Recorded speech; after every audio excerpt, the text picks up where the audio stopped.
রাজশাহীর গোদাগাড়ীতে উচ্ছ্বাস কোচিং সেন্টারের পরিচালক হাফিজকে তার ছাত্রীর সাথে অবৈধ সম্পর্ক করার সময় এলাকাবাসী অবরুদ্ধ করে ফেলে। গেল শুক্রবার 12:30টার দিকে গোদাগাড়ীর ফাজিলপুরে উচ্ছ্বাস কোচিং সেন্টারে এই ঘটনাটি ঘটে।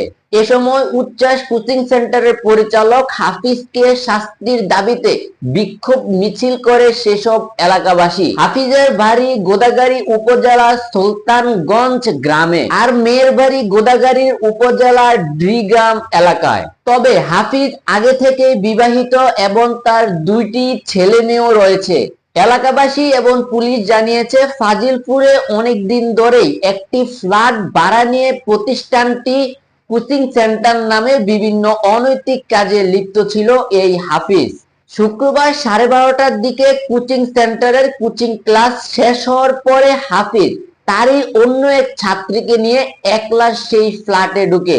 পরবর্তীতে এলাকাবাসী এই বিষয়টি নজরে এনে পুরো কোচিং সেন্টারটি ঘেরাও করে এবং সেই ছাত্রীর সাথে হাফিজকে আপত্তিকর অবস্থায় তারা দেখতে পায়। ওই ছাত্রী মাত্র একাদশ শ্রেণীতে পড়াশোনা করেন।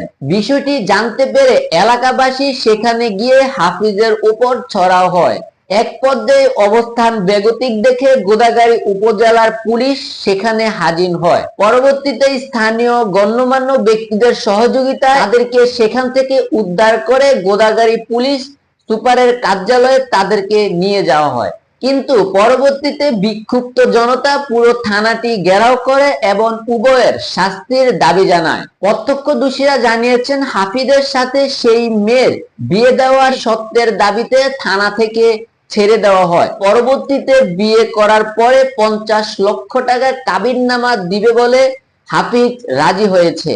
উল্লেখ্য যে উচ্ছ্বাস কোচিং সেন্টারের পরিচালক হাফিজের নামে এর আগেও বিভিন্ন অনৈতিক কাজে লিপ্ত থাকার বিষয়টি এলাকাবাসীর কানে এসেছিল। ছাত্রীদের সঙ্গে নানা ছলনার ফলে তাদের সাথে অনৈতিক সম্পর্ক করতেন এই হাফিজ।